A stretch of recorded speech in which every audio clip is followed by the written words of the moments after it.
Hello, my name is Rev Donna Maurer, and I'm the spiritual leader of the Sonoran Desert Center for Spiritual Living in Amado, Arizona. I'm here on YouTube with our music director, Heather O'Day, and Judy Robertson, who is our practitioner of the day. We thank you for sharing your time with us, and Heather will ring the bells that open our service. Hello, my name is Heather O'Day and I'm the music director at the Sonoran Desert Center for Spiritual Living. Let's begin our service today with some bells in celebration.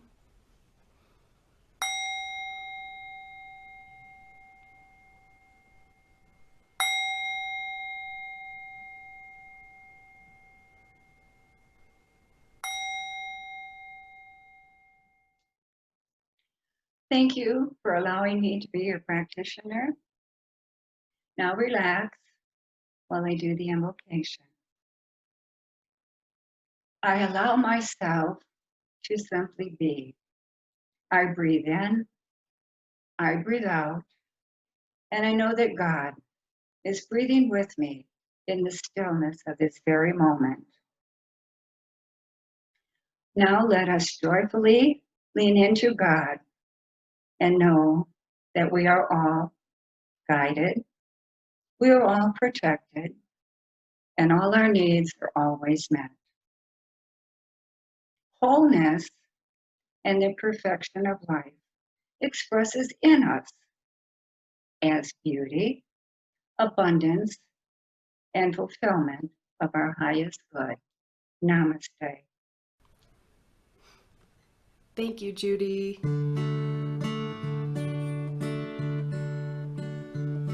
This is a song by two of my new friends on the East Coast. Their names are Richard McDeesey and Sue Riley. This is a song called Who You Really Are. I know who you really are. I see it in your eyes. Oh, you are a shining star. I know who you really are. I know who you're here to be. I see it in your eyes, a light for the world to see. I know who you're here to be. You're here to be the one. You're here to make it fun. You've really got my head spinning. You brighten every room, and you're always gone too soon. And this is just the beginning. Well, I know who you really are. I see it in your eyes. Oh, you are a shining star.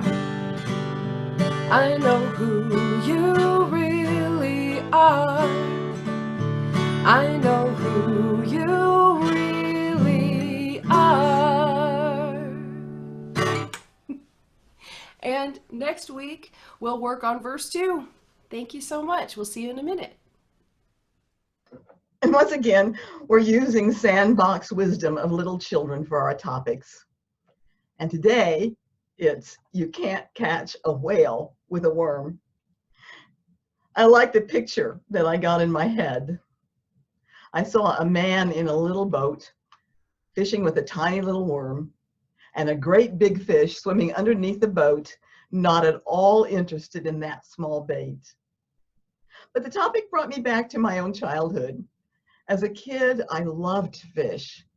My dad was a good fisherman, and he taught me that to catch a fish, you have to use the right bait. Big worms for catfish, minnows or lures for bass, small worms or grasshoppers for bluegills and sunperch. Metaphysically, you can't catch a whale with a worm says two things to me. First, we can't find happiness and fulfillment that we're seeking if we are not using the right bait, if we're not using the right tools.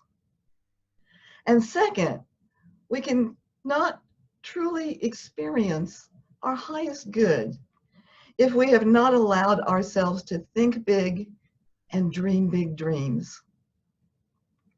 Our founder, Dr. Ernest Holmes, says possibly the greatest discovery that has ever been made is the discovery that the mind is a creative center in all individuals, and that thought is a directive agency in this creative center.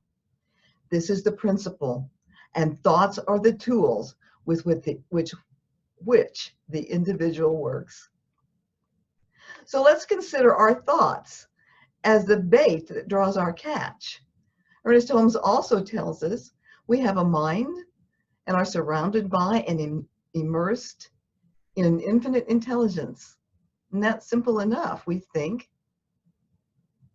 and thought is a force definitely directed. There's no mystery about this. Anyone can understand it. Thought is directed energy. So continuing now our fishing theme, let's imagine ourselves putting our thoughts on hooks and dropping them down into the sea of infinite intelligence. We then attract to our line and to our life those events that are attracted by our bait. And while the sea of infinite intelligence has infinite possibilities, and all these possibilities exist as potential experience for us, we will attract to us only those which correspond to our thoughts. A promising 12-year-old gymnast went to a sports psychologist for help. She had all the skills of a future Olympic medalist, yet never seemed to live up to her potential. The psychologist handed her 4 darts and instructed her to toss them at a target across the office. She looked at him nervously. "What if I miss?" she asked. Those 4 words, "what if I miss?" summed up her disappointing career. Instead of focusing on how to succeed, she worried about how to keep from failing. As long as her thoughts were filled with worry and self-distrust, she could never be the athlete that she had the physical potential for being. The Hindu wisdom text, the Dhammapada, says all that we are is the result of all that we have thought. So we can truly say that we are what we think about all day long. Whatever's occupying our mind, that is our catch, and that is what we will reap in our life. So if you and I want to live a whale of a life, then we need to assess our thinking and change those thoughts that are not in accord with what we want to experience. We need to be honest in our assessment. What do we keep on the front burner of our mind? Thoughts of love, joy, and happiness? Or thoughts that are hurtful, resentful, stingy? Accumulated thoughts and their resulting beliefs is what forms our consciousness. When we change our thoughts, we are changing our consciousness. It's like adding a drop of water to a dirty glass. Each clear drop of water begins to change that glass. And when enough drops are in it, it becomes clear and perfect. And the same thing is true of our minds. That by adding those thoughts one at a time, that are loving, that are pure, that are whole, we too will be transformed by the renewing of our mind, as the Apostle Paul said. Joan Gattuso, in A Course in Life, says transformation of consciousness is much more than simple change. It is a metamorphosis of one's entire being and view of life. The nature of life itself not only calls us to move to the deepest level of being and live from our true center, but demands this of us. And when we ignore the call, our lives become more and more painful. When we realize that God's spirit and infinite intelligence is our source, and that we are expressions of this intelligence, then we can see that any thoughts that diminish that expression are not from our true center. And those are the thoughts that we change. And then we are renewed. We are transformed by the renewing of our mind. When we bait our hook with loving thoughts, then we attract love into our life. You can't catch a whale with a worm. We can't catch a big dream with a small consciousness. And we may not even know that we are stifling our possibilities. So I found some test questions that might help us. And just a quick yes or no answer in your heart. There's 10 of them. 1, do I look for reasons why something can't be done instead of searching for ways that it can be done? 2, do I ever make decisions out of fear? 3, do I tend to resist new ideas, preferring to do things the way I've always done them? 4, do I move ahead only when I have every single fact? 5, do I have a tendency to demand a guarantee of success before I begin? 6, do I imagine the opposition I will encounter without imagining the support I might expect? 7, do I ever turn down an idea simply because my mind is already made up? 8, do I ever close my mind to a suggestion before hearing the full explanation? 9, do I point out the disadvantages in an idea before the advantages? And 10, if I can't imagine a solution to a problem, am I inclined to turn away from it? So if we said yes to any, some, or most of these questions, we have the wonderful capacity to say up until now, and we can change our mind and learn to think in that realm of possibilities. Many of us have been conditioned to think small, to expect less and demand less from life. We said yes to those questions because we were taught to play it safe. And then those ideas carried on into our adult life. Play it safe and we won't be disappointed. Play it safe and we won't embarrass ourselves.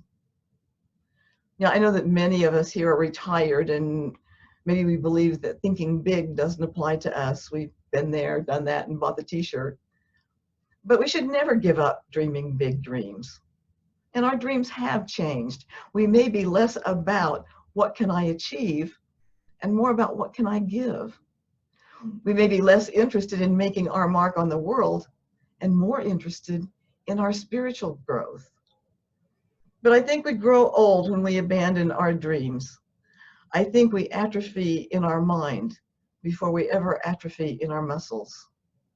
And at the end of life, most of us will find that we have felt most filled up by the challenges and the struggles that made us who we are. You and I cannot escape the persistent call of the potential inside us. Each of us has a special brew of gifts possessed by absolutely no one else on the planet. And we feel them calling for expression. And it's when we answer that call that we live fully and we love freely. Some time ago, I was talking to a retired friend of mine who was telling me of a conversation that she had had. The person asked her what she used to do. And she said, "Don't ask me what I used to do. Ask me what I'm doing now." I love that. We do not need to be defined by what we retired from. Rather, if we are wholeheartedly participating in life, each moment is self-defining and each experience becomes an adventure. So I want us to think about those 10 questions I asked earlier. And if we've said yes to any of them, let's consider some affirmations to change our consciousness, that first drop of water in our glass. And these are just suggestions. Feel free to use your own. If you make your own up, they're even better. So question 1 was, do I look for reasons why something can't be done instead of searching for reasons why it can? Let's shift our consciousness by affirming, today I am open to new ideas and new ways of seeing any challenge. When we open our minds, we have dropped our hook into that sea of infinite possibilities, and we give spirit a chance to respond in remarkable ways. Do I ever make decisions out of fear? Let's affirm, With God, all things are possible. I have nothing to fear. And at those moments when we start to choose from fear, let's create a gap in our response time. We can say, I need some time. Let me pray on this, or simply, I'll get back to you. And that gives us some time to assimilate the situation and let our spiritual strength guide us in our decision. Do I tend to resist new ideas, preferring to do things the way I've always done them? So our affirmation can be, I enjoy the adventure of something new. Arthur Stephen Pressfield says, many of us have two lives, the one we live and the unlived life within us. Between the two stands resistance. As we drop our resistance to something unknown, we find that a whole new world opens to us. Questions 4 and 5 are similar. Do I move ahead only when I have every single fact? Do I have a tendency to demand a guarantee of success before I begin? Let's affirm, I am willing to take a risk and make a move without having all the facts or knowing if I will succeed. If we've done our spiritual work, if we set the tone for our day in meditation, prayer, and purposeful intentions, then we are open to taking that leap of faith. 6, do I imagine the opposition I will encounter without imagining the support I might expect? Affirm. The universe knows my intentions and brings me all the support I need. Joseph Campbell says that when we follow our bliss, doors open where there seem to be none, and where there wouldn't be a door for anyone else. Questions 7 and 8 are similar. Do I ever turn down an idea simply because my mind is already made up? Do I ever close my mind to a suggestion before hearing the full explanation? Our affirmation, I form no opinions until I've listened to all explanations with an open heart and an open mind. Because sometimes we find that what we first turn down when all the facts are presented is exactly what we need to move our dream forward. Do I point out the disadvantages in an idea before advantages? Affirm. I look for what is right and good in this situation. And again, we may find that what appeared at first as a disadvantage may only be a small obstacle compared to all the good advantages. And 10, if I can't imagine a solution to a problem, am I inclined to turn away from it? Our affirmation, I am using the mind of God, and I know there is a solution that is being revealed at the right time and in the right way.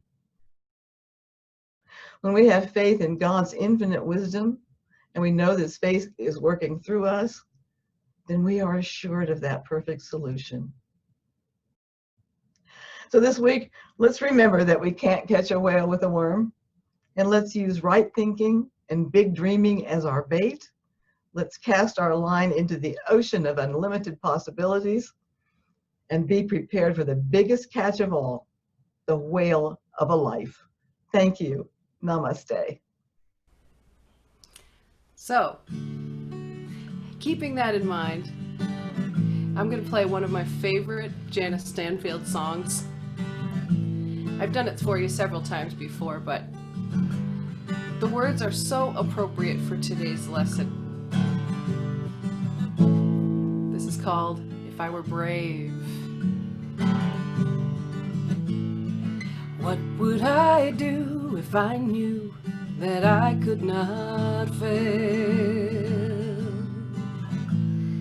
If I believed that the wind always filled up my sails, how far would I go? What would I achieve? Trusting the hero in me. If I were brave, I'd walk the razor's edge, where fools and dreamers dare to tread.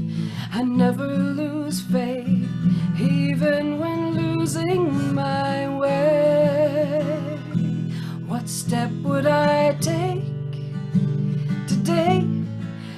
If I were brave, what would I do today?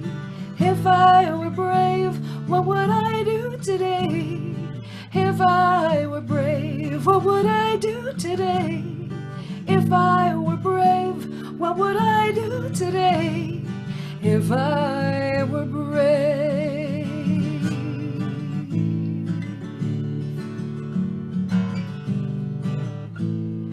What if we're all meant to do what we secretly dream? What would you ask if you knew you could have anything? Like the mighty oak sleeps in the heart of a seed, are miracles in you and me. You know they are. If I were brave, I'd walk the razor's edge, where fools and dreamers dare to tread, and never lose faith, even when losing my way. What step would I take today if I were brave?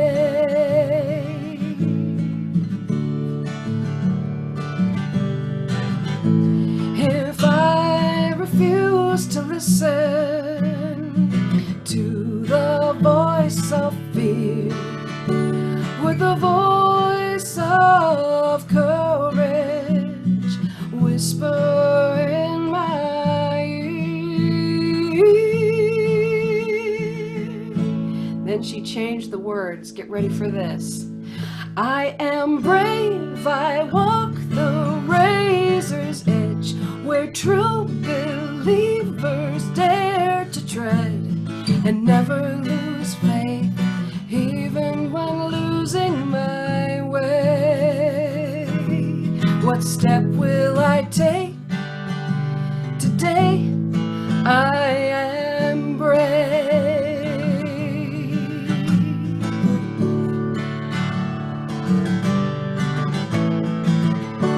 What will I do today? I am brave. What will I do today? I am brave. What will I do today? I am brave. What will I do today? I am brave. Thank you, Jana, for that song, and thank you to all of you. Namaste. Thank you for joining us today. We would like to continue our messages with you and would greatly appreciate your financial support. Please visit our website, cslaz.org, and click on the donate button. And we certainly thank you for your consideration. And now I turn our service over to Judy for our closing affirmation. Dear Lord, let the peace that surpasses understanding be with us as we leave this service today. Help us make a difference in the world this week, and let our words and our actions be in alignment with you. Help us practice what we have learned. Bless us, and help us be a blessing to everyone we come in contact with. And please let us never forget that you are always with us. Namaste, and so it is.